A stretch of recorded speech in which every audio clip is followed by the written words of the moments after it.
Hello दोस्तों, स्वागत है आपका स्टार्ट विद प्राउड के एजुकेशन प्लेटफॉर्म में। आज है 16 अगस्त 2020 और आज के इस वीडियो में हमने 15 अगस्त की न्यूज़ को भी शामिल किया है, क्योंकि कल 15 अगस्त स्वतंत्रता दिवस होने की वजह से वीडियो अपलोड नहीं हो सका। तो हम इस वीडियो में 15 और 16 अगस्त दोनों की न्यूज़ को डिस्कस करेंगे। इस वीडियो में हम करंट अफेयर्स की बहुत ही महत्वपूर्ण न्यूज़ को डिस्कस करते हैं, साथ ही साथ उनका बेसिक सब्जेक्ट से किस प्रकार से जुड़ा हुआ है उसको देखते हैं। और यही नहीं, हम इसमें ये भी देखते हैं कि वर्तमान संदर्भों में आईएएस प्रीलिम्स में कैसे क्वेश्चन पूछे जा रहे हैं, उनको जोड़ते हुए देखते हैं हम जो करंट अफेयर डिस्कस कर रहे हैं उसके हिसाब से आ रहे हैं या नहीं। इस वीडियो में हम यूपीएससी की तमाम परीक्षाओं, साथ ही साथ स्टेट पीएससी के लिए प्री और मेंस के हिसाब से एनालिटिकल वे में टॉपिकों को डिस्कस करते हैं। साथ ही साथ एसएससी, बैंकिंग और अन्य वनडे एग्जाम के लिए फैक्चुअल क्वेश्चन को भी इस वीडियो में कवर किया जाता है, ताकि आपकी तैयारी होलिस्टिक वे में बनी रहे। यह वीडियो पूरी तरीके से हिंदी में होता है, हिंदी में ही आपको स्लाइड दी जाती है और हिंदी में ही डिस्कस किया जाता है, ताकि हिंदी माध्यम के विद्यार्थियों को कोई परेशानी इंग्लिश के लेवल पे ना उठानी पड़े। तो आइए आज के टॉपिकों को देख लेते हैं कि क्या क्या हम डिस्कस करने वाले हैं। आज सबसे महत्वपूर्ण न्यूज़, आज हम 182 कन्वेंशन नंबर को डिस्कस करेंगे और टोंगा देश की राजधानी को जानेंगे। साथ ही टोंगा देश से इसका क्या संबंध रहा इसको जानेंगे। भारत और चीन के मध्य महत्वपूर्ण बिंदुओं को जानेंगे और देखेंगे कि प्रीवियस आईएएस के एग्ज़ाम में कैसे कैसे क्वेश्चन लोकेशन वाइज पूछे गए हैं। टेस्ट प्रोग्राम को देखेंगे किसका है। केपलर मिशन को देखेंगे, भारत का वाह ग्रह खोज मिशन पारस के बारे में पूरी जानकारी लेंगे। संविधान की 6ठी अनुसूची और उसका अरुणाचल प्रदेश में हालिया हो रहे विरोध संदर्भों में क्या महत्व है इसको देखेंगे। साथ ही साथ स्वायत्त जिला परिषदों को देखेंगे, क्योंकि इन तीनों टॉपिकों से ही विभिन्न परीक्षाओं में प्रश्न लगातार पूछे जा रहे हैं और यही आज का वीडियो का अट्रैक्शन पॉइंट होगा। अंतर्राष्ट्रीय श्रम संगठन को देखेंगे, साथ ही साथ भारत और अंतर्राष्ट्रीय श्रम संगठन यानी कि आईएलओ के मध्य क्या संबंध है यह भी देखेंगे। सैल्मोनेला को देखेंगे, यह क्या है और किस देश में इसमें रोक लगाई गई है। सृजन पोर्टल को जानेंगे, अभी 15 अगस्त के दिन रक्षा मंत्री राजनाथ सिंह के द्वारा इसको लॉन्च किया गया। साथ ही साथ इनका आईएएस प्रीलिम्स के प्रीवियस ईयर के क्वेश्चन के साथ जुड़ाव भी देखेंगे। आइए पहली न्यूज को डिस्कस करते हैं, भारत और चीन के मध्य विवादित बिंदुओं। अब ये क्वेश्चन इसलिए इम्पोर्टेंट हो जाता है, अब इसमें आपको और कुछ तो नहीं पूछेगा, लेकिन प्रीलिम्स के हिसाब से आपको लोकेशन वाइज लगाने को दे दिया जाएगा। कई बार आपको बोलेंगे कि राइट टू लेफ्ट इनको लगाइए या उत्तर से दक्षिण को लगाइए इनकी लोकेशन को, और पूछ लिया जाएगा कि यह किस स्टेट में है, किस देश में है। तो ऐसे करके आपसे पूछा जा सकता है। तो दारबुक, श्योक, दौलत बे गोल्डी, वास्तविक नियंत्रण रेखा, गलवान घाटी, पेंगोंग झील, और ये याद रखिएगा फिंगर 1 to 8 विवाद किस देश से संबंधित है। आप ये देखिए, ये है सबसे पहले तो ये है वास्तविक नियंत्रण रेखा चीन के साथ, ठीक है। और आप ये यहाँ पर देखिए, ये है गलवान घाटी और डेप्सेंग प्लेन्स, आप ये याद रखिएगा डेप्सेंग प्लेन्स, ठीक है। और ये है दौलत बेग ओल्डी, तो दौलत बेग ओल्डी सबसे ऊपर है, गलवान घाटी, फिर श्योक, फिर दारबुक, ठीक है, आप ये याद रखिएगा। और ये पेंगोंग लेक है, और पेंगोंग लेक में ही कुछ ऐसे हिस्से निर्धारित किए गए हैं कि जिनको हम फिंगर के नाम से जानते हैं, क्योंकि ये फिंगर के जैसे ही दिखाई देते हैं। तो 1 2 3 4, और ये जो फिंगर 4 है। तो आइए इससे संबंधित यूपीएससी ने कैसे कैसे क्वेश्चन लोकेशन वाइज पूछे हैं हम उनको देख लेते हैं। ये आईएएस प्रीलिम्स 2018 का पेपर है। ये क्वेश्चन पूछा गया था क्योंकि उस समय पर स्पेन में जो कैटेलोनिया है वो काफ़ी न्यूज में रहा, क्योंकि उनको अलग देश बनाने की मांग की जा रही थी। आप ये देखिए, कैटेलोनिया स्पेन दे दिया, क्रीमिया हंगरी, मिंडानाओ फिलीपींस और ओरोमिया नाइजीरिया, ठीक है। अब इनमें से कौन सही सम्मिलित हैं? अब ये क्वेश्चन ये पूछा गया, अब कैटेलोनिया न्यूज़ में था उस टाइम पे इसलिए पूछा गया, जो कि स्पेन में ही है। तो स्पेन की वजह से फर्स्ट सही है, तो फर्स्ट की वजह से अपन इसको काट सकते हैं और इसको भी काट सकते हैं। अब क्रीमिया आपने कई बार सुना होगा, क्रीमिया जो ब्लैक सी है का एरिया है, उसके कल मैंने आपको लोकेशन बताई थी। आप चाहें तो भूमध्य सागर और उसके आसपास के क्षेत्र के लिए कल का वीडियो आप देख सकते हैं। कल का वीडियो सबसे ज़्यादा इम्पोर्टेंट था। तो क्रीमिया रूस के द्वारा कैप्चर किया गया था और पहले जो कि यूक्रेन का हिस्सा हुआ करता, तो हंगरी से तो इसका कोई संबंध ही नहीं है, तो हम इसको सेकंड को काट सकते हैं। और सेकंड को जैसे ही हम काटते हैं तो 1 2 3 गलत हो जाते हैं, तो अपना आंसर क्या निकल के आता है? सी। तो 1 और 3। मिंडानाओ जो है वो फिलीपींस में है, ठीक है। तो 1 और 3 आंसर हो गया। अब एक क्वेश्चन और पूछा गया था, बिल्कुल हाल ही में निम्नलिखित में से किन देशों में लाखों लोग या तो भयंकर अकाल या कुपोषण से प्रभावित हुए या उनकी जातीय या युद्ध संघर्ष के चलते भुखमरी के कारण मृत्यु हो गई? तो ऐसे दो देश कौन से थे? ये भी लोकेशन वाइज पूछा गया। देखो, यमन और दक्षिणी सूडान ऐसे दो देश थे जो कि अफ्रीकी कॉन्टिनेंट के हैं, तो आप इसको याद रखिएगा। यमन में आप एक क्वेश्चन और याद रख सकते हो कि यहाँ पर इसकी राजधानी तो चूंकि सना है और यहाँ पर हौती रेबल्स के द्वारा विद्रोह किया जा रहा था, और दक्षिण सूडान में भी तख्ता पलट की घटनाएं उस समय पर देखने को मिली थी, इसलिए ये न्यूज में आया। तो अपना जो भारत और चीन और भारत और नेपाल के मध्य जो भी बिंदु रहे हैं उनके बारे में क्वेश्चनों को पूछा जा सकता है। आइए नेक्स्ट न्यूज की तरफ चलते हैं। नेक्स्ट न्यूज संबंधित है अंतर्राष्ट्रीय श्रम संगठन यानी कि ILO कन्वेंशन। अब ILO कन्वेंशन किससे संबंधित है? चाइल्ड लेबर से संबंधित है, और इसमें कन्वेंशन नंबर 182। अब सबसे पहले तो मैं आपको ये बता दूं कि इससे संबंधित एक क्वेश्चन 2018 में ही पूछा गया था IAS प्रीलिम्स में, आप ये देख लीजिए।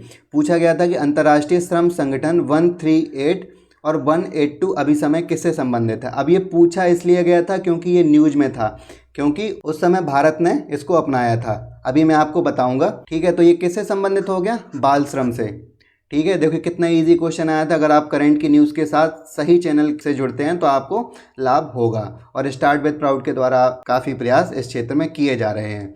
तो अब ये न्यूज़ में क्यों था, आइए इसको देख लेते हैं। हाल ही में किंगडम ऑफ टोंगा ने ILO के बाल श्रम से संबंधित कन्वेंशन नंबर 182 की अभिपुष्टि की है। इसी के साथ UN के सभी, याद रखिएगा, UN के सभी सदस्य जो 187 हैं वो इसके सदस्य बन गए, इस वाले कन्वेंशन नंबर 182 को अपनाना, ठीक है। अब यहाँ से क्वेश्चन दो प्रकार से पूछ सकता है, या तो डायरेक्ट पूछेगा कि अभी हाल ही में किस देश ने अपनाया, या फिर पूछेगा इसकी लोकेशन क्या है। तो अपन इसकी लोकेशन को भी डिस्कस कर लेते हैं। जैसे कि आप ये देख सकते हैं, ये है Australia, Indonesia, Papua New Guinea, और आप यहाँ पर देखिए ये है टोंगा, ठीक है। अब टोंगा के आसपास भी आप याद रखिएगा, फिजी आइलैंड कई बार पूछ लिया जाता है, Vanuatu, Solomon Island, Kiribati Island, Marshall Island, Hawaii, ठीक है, और ये फ्रेंच पोलिनेशिया, और ये कुक आइलैंड।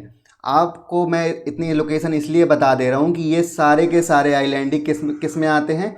प्रशांत महासागर में। क्योंकि कई बार ऐसे क्वेश्चन भी पूछ लिया जाता है कि मालदीव कौन से महासागर में स्थित है, तो हमें बताना पड़ेगा हिंद महासागर में।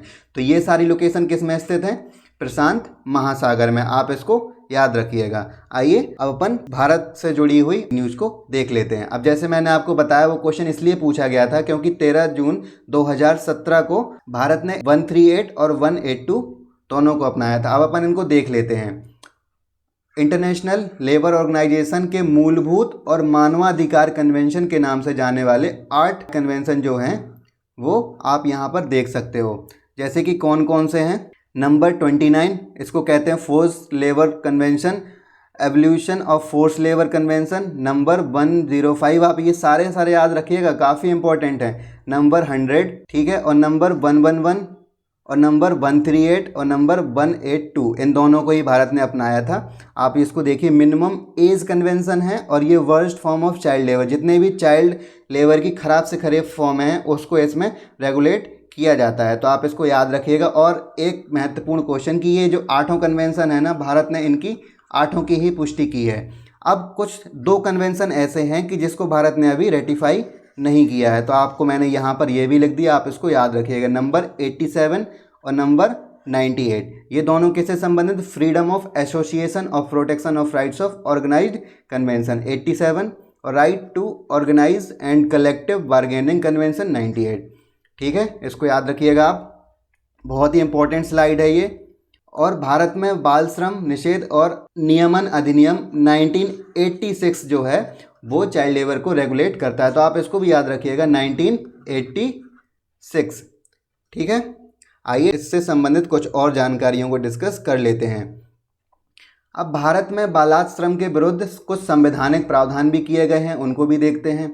जो आर्टिकल 29 है, यह मानव दुर्व्यवहार, बेगार और ऐसे ही अन्य प्रकार की बंधुआ मजदूरी की जो प्रथा है उसके उन्मूलन की बात करता है। तो बंधुआ मजदूरी को किससे रेगुलेट किया जाता है? 23 आर्टिकल से, आप इसको याद रखिएगा। और आर्टिकल 24 क्या कहता है कि किसी फैक्ट्री, खान या संकटमय गतिविधियों यथा निर्माण कार्य में या रेलवे में 14 वर्ष से कम आयु के बच्चों के नियोजन का प्रतिषेध किया जाता है इसमें। ठीक है, अब चूंकि ILO के बारे में अपन ने इतनी जानकारी ली तो अपन ILO के बारे में भी थोड़ा सा डिस्कस कर लेते हैं। ILO एस्टेब्लिश्ड इन 1919, तो 1919 में इसको स्थापित किया गया था। और किसके माध्यम से? ट्रीटी ऑफ वर्सेल्स के माध्यम से। 1946 में संयुक्त राष्ट्र का जब गठन होता है तो यह पहली एफिलिएटेड स्पेशलाइज्ड एजेंसी बन जाती है। तो आप मुझे कमेंट बॉक्स में बताइएगा कि UN की कितनी स्पेशलाइज्ड एजेंसी हैं और इसका मुख्यालय कहाँ है? जेनेवा में। और जब ये 1919 में इसका गठन हुआ था ना, तब संयुक्त राष्ट्र तो नहीं था, लेकिन राष्ट्र संघ हुआ करता था, जिसको हम लीग ऑफ नेशंस के नाम से जानते थे। ठीक है, आइए अब नेक्स्ट न्यूज़ को डिस्कस करते हैं। नेक्स्ट न्यूज़ संबंधित है टेस प्रोग्राम से, ट्रांजिटिंग एक्सोप्लैनेट सर्वे सैटेलाइट। यह खबरों में क्यों आया? हाल ही में इस मिशन ने 66 नए बाह्य ग्रहों की खोज की है, इसी कारण यह चर्चा में रहा। इस मिशन को सितंबर 2022 तक बढ़ा दिया गया है। आइए अब इसके बारे में थोड़ी सी जानकारी हम डिस्कस कर लेते हैं। यह सबसे पहले तो नासा का मिशन है, तो आप याद रखिएगा, डायरेक्ट क्वेश्चन पूछा जा सकता है, क्योंकि एक बार थर्ड के बारे में IAS प्रीलिम्स में क्वेश्चन पूछा गया था। यही पूछा गया था कि किस देश का है। ठीक है, तो आप चाहें तो उसको चेक कर सकते हैं। केपलर मिशन द्वारा कवर किए गए क्षेत्र से 400 गुना बड़े क्षेत्र में यह ट्रांजिट मेथड के द्वारा एक्सोप्लैनेट की खोज कर सकता है। तो अब केपलर मिशन भी इंपॉर्टेंट हो जाता है, उसको अपन अभी देखेंगे। ठीक है, और TOI 700D नामक एक ग्रह ट्रांजिटिंग एक्सोप्लैनेट सर्वे सैटेलाइट ने इसकी खोज की और इसके द्वारा यह खोजा जाने वाला पहला वह ग्रह था। ठीक है, आप इसको याद रखिएगा, यह एक्सोप्लैनेट था। जैसे कि आप यहाँ पर ये देख सकते हो, टेस्ट की मैंने पिक्चर भी लगा दी, आप इसको पॉज करके देख लीजिएगा। 2018 में इसको लॉन्च किया गया था। अब इसके बारे में भी अपन थोड़ा सा जान लेते हैं। देखिए, एक क्वेश्चन के साथ साथ मैं आपको कई क्वेश्चन डिस्कस करवा देता हूँ, इसलिए स्टार्ट विद प्राउड को मैं कहता हूँ कि आप चैनल को सब्सक्राइब कीजिए, लाइक कीजिए और अपने दोस्तों के साथ शेयर कीजिए, ताकि हमें भी मोटिवेशन मिलता रहे। तो जो TOI 700D है, यह ग्रह पृथ्वी से 20% अधिक बड़ा है और यह अपने तारे के परिक्रमा 37 दिनों में पूरी कर लेता है। इस ग्रह को ऊर्जा की प्राप्ति जिस तारे से होती है वह TOI 700 है। जैसे हमें किससे प्राप्त होती है? हमें अपने सन से प्राप्त होती है, ऐसे ही इस ग्रह को किससे प्राप्त होती है? TOI 700। ठीक है, अब केपलर मिशन के बारे में अपन लोग नेक्स्ट स्लाइड में देख लेते हैं। जो केपलर मिशन है वो भी नासा के द्वारा ही लॉन्च किया गया था और ये कब लॉन्च किया गया था? 2009 में। इसका उद्देश्य क्या है? यह मुख्य रूप से सैकड़ों पृथ्वी जैसे छोटे ग्रहों की खोज पर केंद्रित था। यह ग्रहों के घनत्व और द्रव्यमान को भी खोजता था कि वास्तव में क्या वो ग्रह पृथ्वी जैसा ही है, वहाँ पर रहने योग्य जगह हैं या नहीं हैं। ठीक है, अब TESS जो है वो अंतरिक्ष वेधशाला केपलर का उत्तराधिकारी है। ठीक है, तो केपलर पहले आया, फिर ये टेस आया। अभी मैं आपको सारी सीरीज बता दूंगा कि एक्सोप्लैनेट की खोजों के लिए कब कब मिशनों को लॉन्च किया गया है। वर्तमान में ज्ञात अधिकतम बाह्य ग्रह जो हैं वो केपलर मिशन के द्वारा ही खोजे गए हैं। अब सबसे पहले आप इसका एवोल्यूशन देखिए। ये जो सबसे पहले कैसे खोजे जाते थे? ग्राउंड बेस्ड ऑब्जर्वेशन, जो कि अभी इंडिया के द्वारा यही यूज किया जा रहा है। अभी मैं आपको उसके बारे में भी बताऊंगा। फिर उसके बाद हबल टेलीस्कोप आया, फिर स्पिट्जर, फिर केपलर, अब टेस, और आगे की जानकारी है कि वेब, उसके बाद WFIRST और उसके बाद फ्यूचर एक्सोप्लैनेट मिशन आएंगे। तो अभी नासा किस चरण में है? इस वाले चरण में। ये आप केपलर मिशन की तस्वीर को देख सकते हैं, ये USA का मैप है। आइए अब अपन इंडिया के बारे में भी देख लेते हैं, क्या इंडिया भी इस क्षेत्र में आगे बढ़ रहा है या फिर नहीं बढ़ रहा है। तो भारत का जो वह ग्रह खोज मिशन है उसको हम क्या कहते हैं? पारस कहते हैं। अब पारस कहते हैं, सबसे पहले तो फुल फॉर्म ही देख लेते हैं। PRL advance radial velocity above sky search. ठीक है, और ये भारत का वह ग्रह मिशन है और ये कहाँ स्थित है? माउंट आबू में स्थित है। यह ground based exoplanet search device है। जैसा कि अपन ने पहले देखा था, ये वाला मैंने बताया था आपको कि ज़मीन में ही स्थापित की जाती है। देखिए, भारत का जो पारस केंद्र है वो यहाँ पर स्थापित है, यहीं से खोजें होती हैं। ठीक है, अब एक आउट ऑफ द बॉक्स एक न्यूज़ और आप देख लीजिए, क्योंकि अभी हाल ही में ये 14 से 15 अगस्त के आसपास न्यूज़ में रहा है। तो बेबी मिल्की वे खोजा गया। SPT 41847 इसको नाम दिया गया। इस आकाशगंगा को चिली में जो स्थित है अल्मा रेडियो टेलीस्कोप, ठीक है, उसके द्वारा खोजा गया है। तो आप इसको भी याद रखिएगा। आइए नेक्स्ट न्यूज़ की तरफ बढ़ते हैं। नेक्स्ट न्यूज़ काफ़ी इंपॉर्टेंट है और ये हमने बेसिक सब्जेक्ट जो कि पॉलिटी है उससे कंक्लूड करके ही आपको यहाँ पर दिया है। इसके बाद आपका कोई भी क्वेश्चन यहाँ से गलत नहीं होगा, बस आप रिवीजन करते रहिएगा। यह खबरों में क्यों रहा? हाल ही में जो अरुणाचल प्रदेश है को संविधान की 6ठी अनुसूची के तहत लाने में और 2 जिलों को स्वायत्त जिला परिषदें बनाने की मांग लगातार किनके द्वारा की जा रही है? जो अरुणाचल प्रदेश के स्थानीय समुदाय हैं या वहाँ के पॉलिटिकल लीडर्स हैं उनके द्वारा की जा रही है। अब देखते हैं कि मुद्दा क्या है आखिर और यह क्यों मांग की जा रही है। अभी 371 जा के तहत अरुणाचल प्रदेश को विशेष राज्य का दर्जा दिया गया। अभी मैं आपको ये सारा कुछ बताऊंगा, ठीक है। और इसमें स्थानीय समुदायों को विशेषतर कम अधिकार दिए जाते हैं अपेक्षाकृत किसके? 6th शेड्यूल के। इसलिए मांग किस चीज़ की हो रही है? 6th शेड्यूल की। तो इसमें होता क्या है, अभी संसाधनों में इनकी भूमिका क्या है? केवल संरक्षक की भूमिका है। लेकिन अगर 6th शेड्यूल का इनको दर्जा मिल जाता है तो जितने भी संसाधन हैं अरुणाचल प्रदेश के उन पर उनको स्वामित्व मिल जाएगा और सबसे बड़ी चीज़, राज्य की जो निर्भरता है केंद्र के अनुदानों पर वो समाप्त होगी, क्योंकि वहाँ के संसाधन वहीं के लोगों के लिए यूज होंगे। तो इससे विकास को भी बढ़ावा मिलेगा।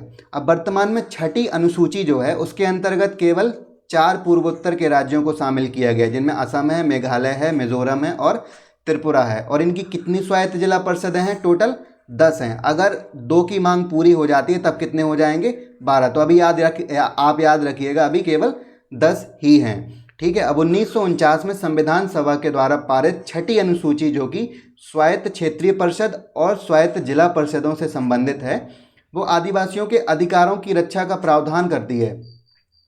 अनुच्छेद 244 और अनुच्छेद 275 के तहत ये मांग की जाती है, ठीक है। आइए अपन इसके बारे में कुछ और जानकारी को डिस्कस करते हैं।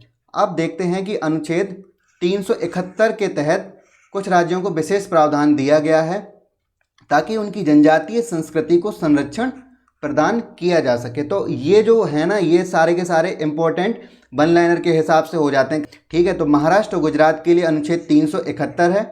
फिर अनुच्छेद 371 ए में नागालैंड है, बी में असम है और सी में मणिपुर है और आंध्र प्रदेश और तेलंगाना के लिए डी था, ठीक है। फिर आंध्र प्रदेश के लिए अनुच्छेद 371 ई बनाया गया। यह अनुच्छेद किसी विशेष प्रावधान से संबंधित नहीं है, किंतु यह संसद के कानून के द्वारा आंध्र प्रदेश में एक विश्वविद्यालय की स्थापना की अनुमति देता है, ठीक है। तो आंध्र प्रदेश के लिए 2 हैं, डी और ई, आप इसको याद रखिएगा।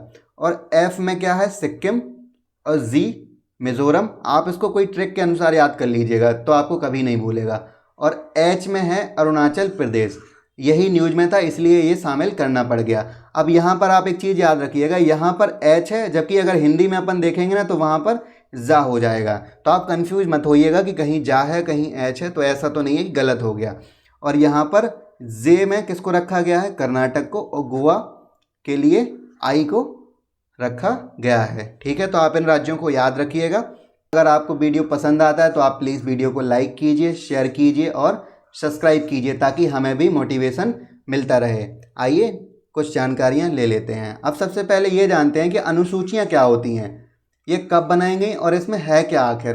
तो जो अनुसूचियां होती हैं ये वो चीज़ होती हैं कि schedule is nothing but like an appendix to the constitution. They contain the details that are not feasible to write inside the different article, ठीक है। मतलब कि जो डिफरेंट आर्टिकल हैं उनको अगर उनमें हम चीज़ों को शामिल नहीं कर सकते तो फिर हम अनुसूचियां जोड़ देते हैं और उसके माध्यम से अपना काम चलता रहता है। तो आप इसको याद रखिएगा।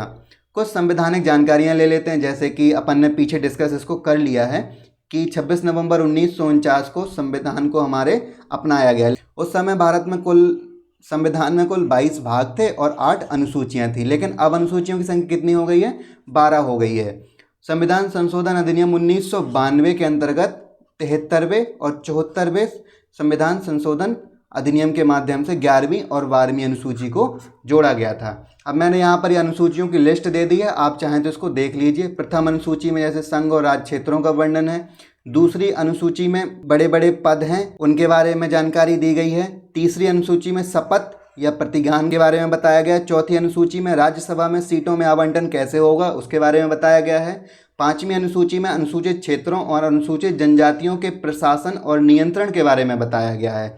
और यही दो अभी इम्पोर्टेंट है, इसलिए मैंने इनको यहाँ पर रखा है। और छठी अनुसूची में जैसे मैंने आपको बताया था, असम, मेघालय, त्रिपुरा और मिजोरम के जनजातीय क्षेत्रों के प्रशासन के बारे में इसमें बताया गया है। और सातवीं में क्या है, संघ सूची, राज्य सूची और संवर्ती सूची। आप मुझे कमेंट बॉक्स में इनमें कितने कितने विषय रखे गए हैं उनके बारे में बताइएगा।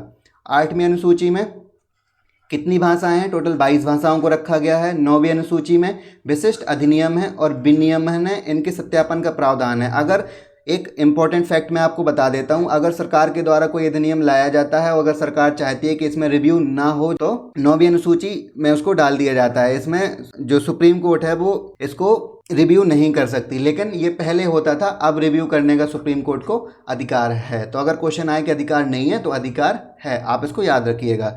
10वीं अनुसूची दल परिवर्तन के आधार पर, दल परिवर्तन जो है एंटी डिफेक्शन लॉ, उसके बारे में बताया गया है। और जो अनुसूची 11वीं है और 12वीं, जैसे मैंने आपको अभी बताया, 73 और 74 के माध्यम से इसको जोड़ा गया है। 11वीं में पंचायतों के बारे में बताया गया है और 12वीं में नगर पालिकाओं के बारे में बताया गया है। आइए कुछ और जानकारी इसके बारे में जान लेते हैं। छठी अनुसूची, अभी अपन ने डिस्कस कर लिया कितने राज्य हैं, असम, मेघालय, मिजोरम और त्रिपुरा। और कितनी स्वायत्त जिला परिषदें इसमें बनाई गई हैं, 10। ठीक है, और ये अभी पीछे अपन ने डिस्कस कर लिया। अब ये क्या है, इनके बारे में भी थोड़ी सी जानकारी ले लेते हैं। जनजातीय क्षेत्रों को स्वायत्त जिलों के रूप में गठित किया गया है, ठीक है, किंतु इन्हें संबंधित राज्य के कार्यकारी प्राधिकरण के अधीन रखा गया है। लेकिन राज्यपाल को संपूर्ण अधिकार दिए गए हैं कि यदि एक स्वायत्त जिले में अलग अलग जनजातियां रहती हैं तो उनके संरक्षण के लिए राज्यपाल अगर चाहे तो जिले में कई स्वायत्त क्षेत्रों को स्थापित कर सकता है। ठीक है, अब जो अनुसूची 5 है, 5 के बारे में भी थोड़ा सा डिस्कस करने का बनता है क्योंकि ये दोनों न्यूज़ में रही हैं। तो इसके तहत 2016 तक केवल 10 राज्य ही ऐसे हैं जहां पर अनुसूचित क्षेत्रों को निर्धारित किया गया है। अनुसूचित क्षेत्र कैसे होते हैं, ऐसे क्षेत्र जहां पर जनजातीय आदिवासी रहते हैं, वहां के प्रशासन और नियंत्रण के बारे में अगर राष्ट्रपति चाहे तो ऐसे क्षेत्रों को अनुसूचित कर सकता है। तो इनमें से कौन कौन से राज्य हैं, अभी हैं जो फिलहाल में आंध्र प्रदेश, छत्तीसगढ़, गुजरात, हिमाचल प्रदेश, झारखंड, मध्य प्रदेश, महाराष्ट्र, उड़ीसा, राजस्थान और तेलंगाना, ये 10 राज्य हैं। ठीक है, लेकिन फिलहाल में यहाँ पर अरुणाचल प्रदेश शामिल नहीं है। अरुणाचल प्रदेश को केवल विशेष राज्य के तहत 371 के माध्यम से ही विशेष दर्जा मिला हुआ है, लेकिन अभी वो छठी अनुसूची में जाने की बात कर रहे हैं। अब जिला स्वायत्त परिषदें क्या होती हैं, इनके बारे में जान लेते हैं, इनकी संरचना के बारे में जानते हैं क्योंकि क्वेश्चन पूछा जा सकता है। यह प्रत्येक स्वायत्त जिले में एक जिला परिषद होती है और प्रत्येक स्वायत्त क्षेत्र में एक अलग क्षेत्रीय परिषद भी होती है। अब इनके सदस्यों की बात कर लेते हैं तो इसमें 30 सदस्य होते हैं, 4 जो कि राज्यपाल के द्वारा नामित किए जाते हैं और 26 जो होते हैं वो मताधिकार के आधार पर चुने जाते हैं। तो याद रखिएगा, चुने जाते हैं। और वहीं अगर जनजातीय परिषद की बात अपन करते हैं तो वो अलग पॉइंट में बता दे रहा हूँ। जनजातीय परिषद है जो, उसमें कितने सदस्य होते हैं, उसमें 20 सदस्य होते हैं। आप उसको याद रखिएगा, कन्फ्यूज़ मत करिएगा। इनका कार्यकाल 5 साल का होता है और इनके कार्य क्या होते हैं, यह जिला और क्षेत्रीय परिषदें अपने अधिकार क्षेत्र के तहत क्षेत्रों का प्रशासन करती हैं और लेकिन इसमें राज्यपाल की सहमति अनिवार्य होती है। इनके कार्यों के बारे में और देख लें तो यह भूमि, वन, नहर के जल, स्थानांतरित कृषि, ग्राम प्रशासन, संपत्ति का उत्तराधिकार, विवाह और तलाक, सामाजिक रीति रिवाज और कुछ अन्य मामलों पर कानून बना सकती हैं ये। ठीक है, अब एक पॉइंट और देख लेते हैं। संसद और राज्य विधायिका के अधिनियम स्वायत्त जिलों और स्वायत्त क्षेत्रों पर लागू नहीं होते हैं, पर निर्दिष्ट संशोधनों और अपवादों के साथ ये लागू हो सकते हैं। अब ग्राम सभाएं जो कि पंचायतों का भाग हैं, एक पॉइंट इनके बारे में बता देता हूं कि यह अपने क्षेत्रीय न्यायालयों के अंतर्गत जिला और क्षेत्रीय परिषदों जनजातियों के मध्य मुकदमे और मामले की सुनवाई के लिए ग्राम परिषदों या अदालतों का गठन कर सकती हैं।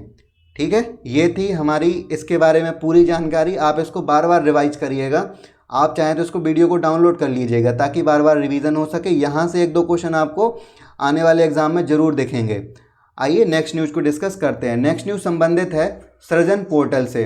15 अगस्त के दिन सृजन पोर्टल को लॉन्च किया गया। यह आत्मनिर्भर भारत घोषणा के अनुसार है। इसमें रक्षा उत्पादन विभाग ने एक स्वदेशीकरण पोर्टल के रूप में विकसित किया है जो कि क्या करेगा, यह रक्षा क्षेत्र में मेक इन इंडिया के अवसर को बढ़ावा देगा। अब ये क्यों लाया गया है? यह उन वस्तुओं की जानकारी देगा जिन्हें निजी क्षेत्र द्वारा स्वदेशीकरण के लिए रखा जा सकता है। और ये न्यूज़ हमने कहाँ से उठाई है? ऑल इंडिया रेडियो से। तो यहाँ पर the Hindu, all India radio और विभिन्न प्रकार के जो न्यूज़पेपर हैं, इंडियन एक्सप्रेस, चाहे वो दैनिक जागरण हो, किसी से भी न्यूज़ को लिया जा सकता है, जो कि एग्ज़ाम पर्सपेक्टिव से काफ़ी इंपॉर्टेंट होती हैं। नेक्स्ट न्यूज़ संबंधित है जो कि हमने द इंडियन एक्सप्रेस से ली है। आप सबसे पहले ये पिक्चर देख लीजिए, ये क्या बने? अनियन बनी हुई है, प्याज, और ये कुछ बैक्टीरिया टाइप के बने हुए हैं। ठीक है, अब ये खबरों में क्यों रहा? साल्मोनेला। हाल ही में संयुक्त राज्य अमेरिका और कनाडा के जो स्वास्थ्य एजेंसियों ने क्या किया कि जो कैलिफोर्निया स्थित थॉमसन इंटरनेशनल इंक है, वो जो प्याज उगाती है उसको त्याग करने के लिए बोला। उन्होंने बताया कि इसमें साल्मोनेला के संक्रमण हैं। ठीक है, अब साल्मोनेला के बारे में जान लेते हैं।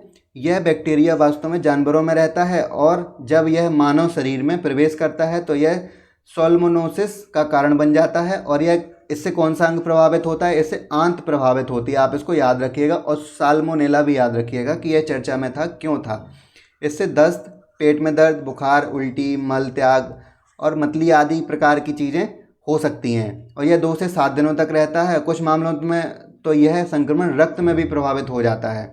यह संक्रमण 5 साल से कम बच्चों और कुछ वरिष्ठ नागरिकों में ये ज़्यादा होता है। साल्मोनेला जो है वो दूषित पानी या भोजन के माध्यम से भी मनुष्यों में फैल सकता है। तो ये प्याज से संबंधित बीमारी है, आप इसको याद रखिएगा। हो सकता है वन लाइनर फैक्चुअल के रूप में पूछ लिया जाए। तो ये थी हमारी आज की डिस्कशन और आज हमने इन सारी न्यूज़ों को डिस्कस किया। और अगर आपको वीडियो पसंद आया हो तो आप चैनल को सब्सक्राइब कीजिए और अपने दोस्तों के साथ शेयर कीजिए, साथ ही साथ वीडियो को लाइक कीजिए ताकि आगे हमें भी मोटिवेशन मिलता रहे। और आप अपने कमेंट बॉक्स में अपने सजेशन दीजिए कि क्या ये वीडियो आपको एग्ज़ाम की दृष्टिकोण से इम्पोर्टेंट लग रहा है या कुछ और भी हमें इसमें शामिल करना चाहिए। तो इसी के साथ हम वीडियो की समाप्ति करते हैं। धन्यवाद।